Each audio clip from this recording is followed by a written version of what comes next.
Are you working on your author career but struggling to get that first book published? Does the goal of being an author seem too lofty? Or thoughts of having multiple books and making a full-time living are as fantastical as living in Cinderella's castle? Welcome to Discovered Wordsmiths, a podcast where aspiring authors can be heard.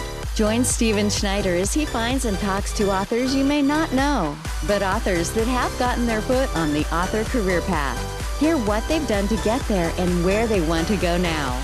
Settle back. It's time for a bit of inspiration and advice. Come listen to today's Discovered Wordsmith.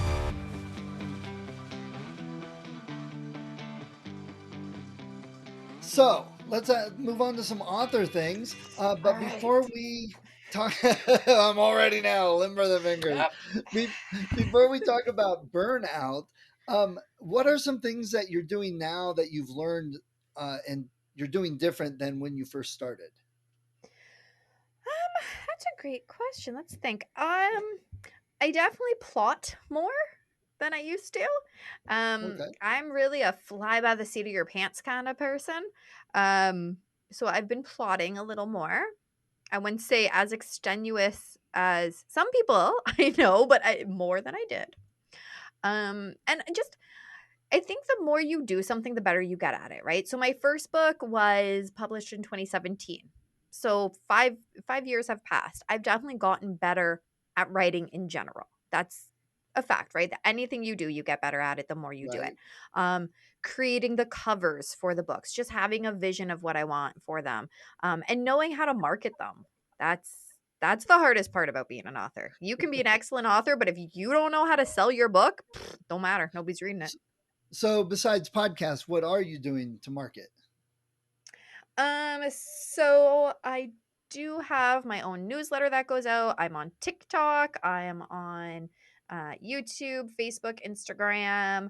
I have a publicist, so hopefully, as these real life speaking events and actual book signings start to happen again, I'll be able to get some of those. Before COVID hit, I did have one book signing at our local bookstore, but then COVID shut it down. So hopefully, as all those things start going back again, I'll be able to get into all of that stuff again and really push. Okay. And when you're writing, what software and services do you like to use? I just use Microsoft Word. Very Okay. simple. I know some people have like all sorts of different things, but I have a paper and pen and I've got the computer. Yeah, pretty simple. If I'm doing a kids book and I need like pictures and stuff, I do have um some different drawing software because I've done some of the pictures for my kids book. So I've got what's it called? Krita, I think it's called. It's pretty good. Okay. Okay. All right. So, when we were talking about what topic authors would be interested in, you suggested talking about how to not get burnt out, and that's probably an important thing if you also suffer from depression because they can kind of feed themselves and make both of them worse and faster and Yep. all of that. So, what are some things you've experienced with burnout, and what are you doing? What do you do to help get past it or not get burnout? Yeah. So um burnout can happen randomly too. So you could think that, okay, this is going good. And then it can be an accumulation of lots of things. So, especially a lot of us writers, we work from home. What's at home? Our kids, our spouses, our dirty house, our pets, right? So, it can be an accumulation where it's like, oh my goodness, I can't do this because I can see this mess over there, which is why I'm now up here because I can't see any other mess. So, that's one of the things is take yourself out of the mess space and put yourself into a workspace. When you have a designated work area, you're less likely to let all of the regular household life things pile on top of what you already need to do for work. Because writing is fun, but it is still work. Right. As well, take breaks because if you're writing and writing, sometimes I'm like, I just got to get 10,000 words done today or whatever. I don't say that to myself anymore. I time myself. I say, okay, let's write for 20 minutes, which usually works 20 minutes. And then I'm into it. And then an hour goes by and I'm like, okay, I'm done now. But if I give myself a smaller expectations of 20 minutes, if I am struggling, if I am having writer's block, then I'm like, okay, I've gotten 20 minutes of words down. Good. I'm not going to stress myself out anymore. But once I get into the zone, I'm good to go. Um, so Right. setting yourself some nice blocks, which then also give you breaks. Get up. We are not meant to sit down for hours on end. We are meant to get up, to stretch, to get some fresh air. Um, I've positioned my desk so I can look straight out this window and I see my beautiful garden. So I don't know how I'll feel in the winter and see snow, but right now I see my beautiful garden. So just little things make a big difference. And I also think I found for myself a large part of it is mindset.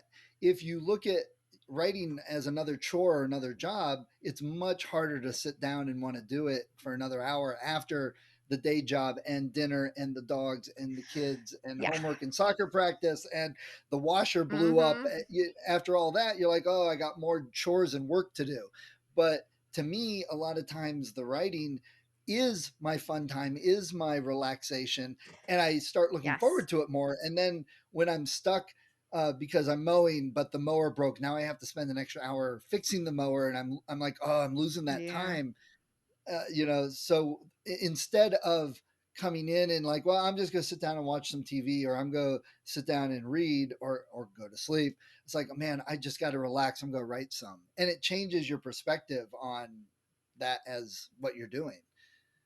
Yeah, that's huge as well. Especially the first draft. I find it's easier with the first draft because after that then that it's second draft and editing and that's not nearly as fun. But I sometimes and that actually, you I like found editing? editing to be even more fun now. I used to dread it. Oh, I I mean, hate it.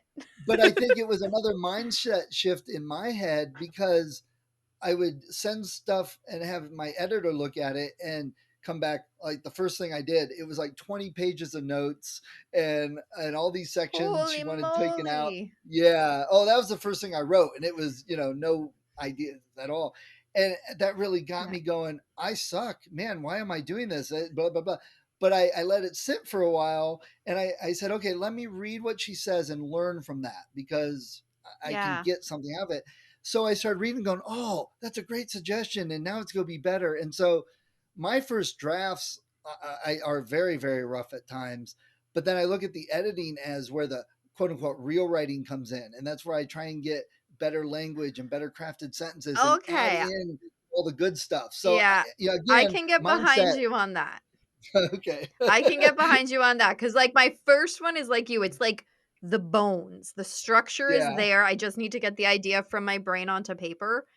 Then my second draft is where my real writing comes in. I don't call that editing, so maybe that's why. So that my That could second be, draft yeah. is where, yeah, it's where all the real writing comes in, the emotion, the fun part of it. It's when I have to read it the fourth, fifth, sixth time to just Well, really make sure I didn't miss nothing. Then it's boring. right. And but then you also got to watch yourself because I know people who have been working on like the same book for 4 or 5 years, and it's at Yeah. some point you've changed and edited things. It's like somebody who gets 30 plastic surgeries. It's no longer helping. Yes. So Yeah. Just either say it's done or throw it in the trash and there's no saving it. move One or the on. other. Yes, Yeah. yes, and that's the other thing I do too. Is it sounds the opposite of what you should do, but I have several projects like you do going on at once, and sometimes if I get burnt out, uh, it looks like writer's block. Oh, I don't know what to write, but I'm really kind of burnt out. But sometimes it's that project, and if I move to a different project and write there, Exactly. it's fresh and new and different voices in my head, and so it helps get The over that voices. burnout. Yeah, right. Yeah. Well, and that's just it. That was the other thing I was going to say is switching it up makes a huge difference. So I've got those two Right. books on the go, but they're both nonfiction, so they're both kind of heavy. So in between all doing all that, I'll write a kids book because it's fun, it's easy. Some of them I draw pictures for, some of them I get other artists to draw pictures for them, depending on the style I'm going for.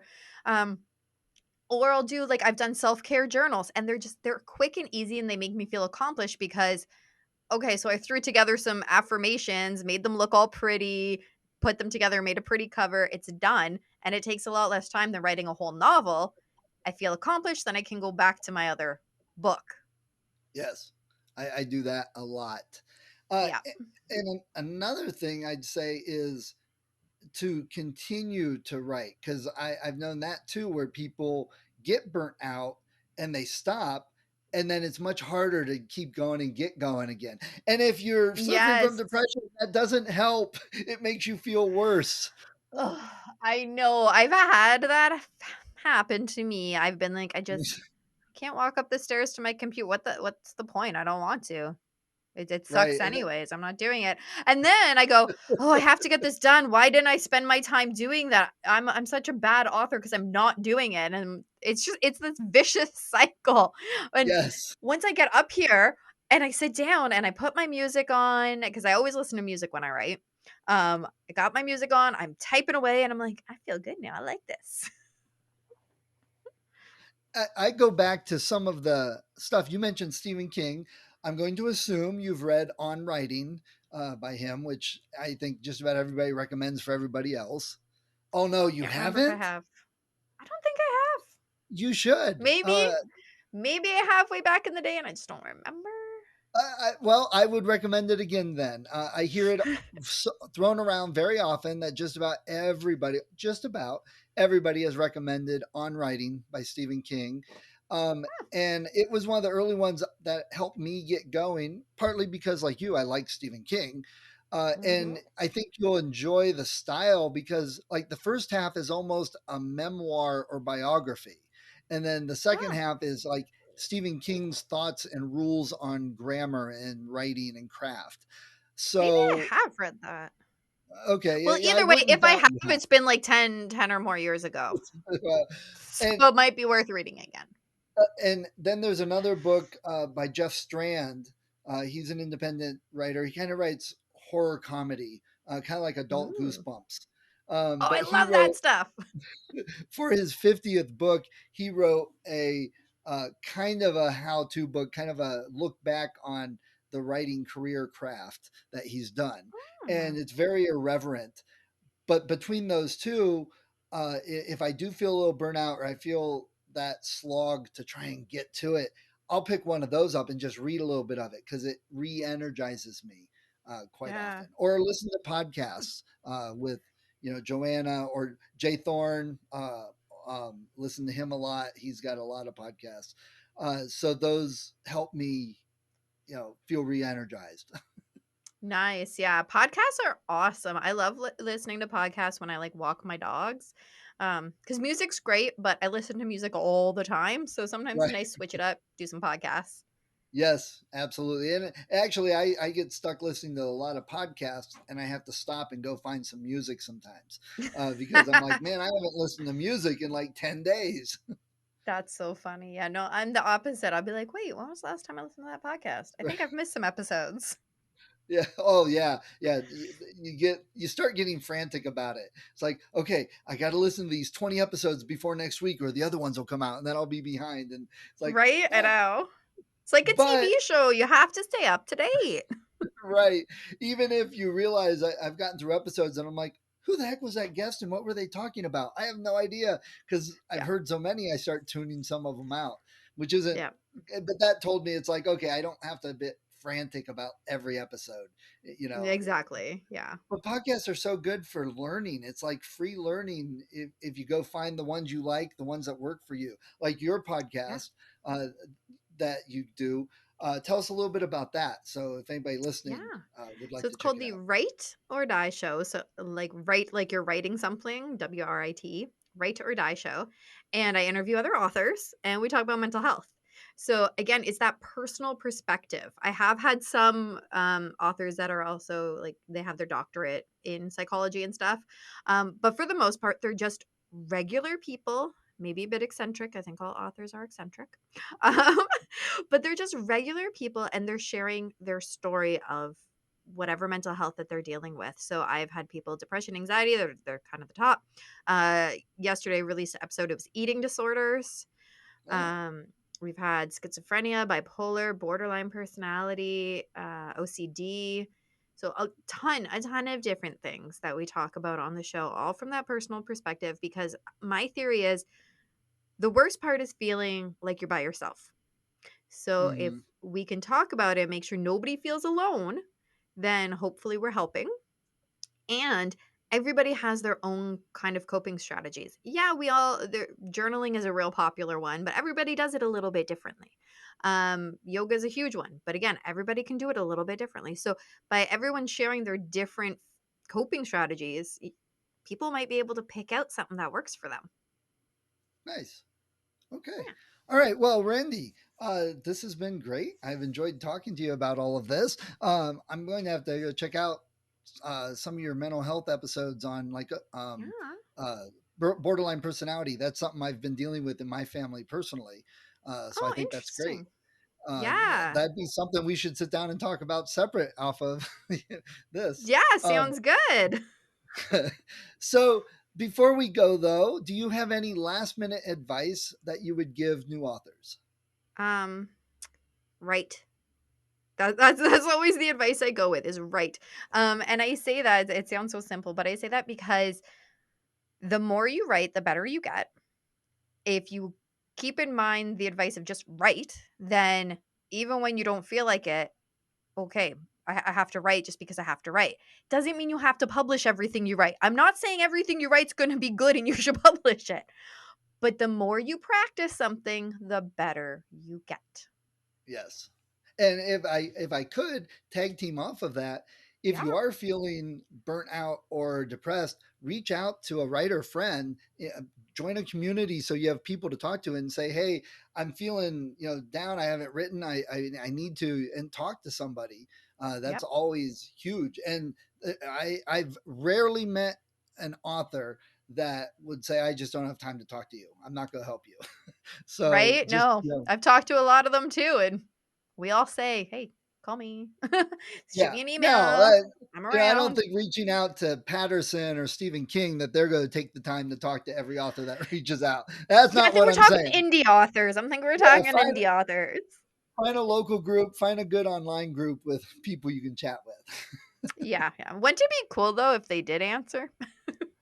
Yeah, I'm sure they do to some degree at certain times, certain Well, circumstances, I'm but sure I they don't have think people that. that work for them that do it. Yeah, yeah. Actually, I know somebody who uh, joined some author or celebrity's Twitter, and they said, and I know it's not coming from them directly. I know a lot of it's fed to 1.5 million people and whatever. But every time I get one, it's got my name there. It feels like they're talking to me. So, It's it's true. I close. know.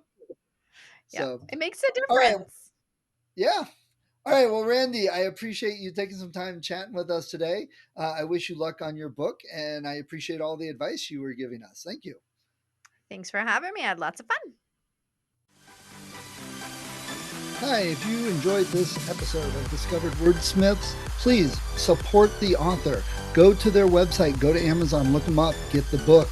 And if you click on the link that I have in the show notes, you'll also help support the podcast so I can keep the hosting and all the software I use and keep it running to help more authors. When I am recording this, we've got over 100 episodes, lots of authors. Go to the website, discoveredwordsmiths.com. Check it out. There's a lot of great authors, probably in some genre that you love. See what they have. Check out their books. That's what the point of the podcast is for. So people can discover new authors, find some new books they love, support the authors so they can continue writing. So please support them. And if you do like the podcast, if you've been thinking of podcasting or you're a writer, I've got some links also at the website. Click on those if you're interested in any of the software or services that I talk about. Everything that I have there is something I use, so I've got an affiliate link. Again, it's a little bit, if everyone clicked on those, if they were going to get it anyway, it helps keep the podcast going. So let's all help each other out and discover more authors to read. Thank you for listening to Discovered Wordsmiths. Come back next week and listen to another author discuss the road they've traveled, and maybe, sometime in the near future, it might be you.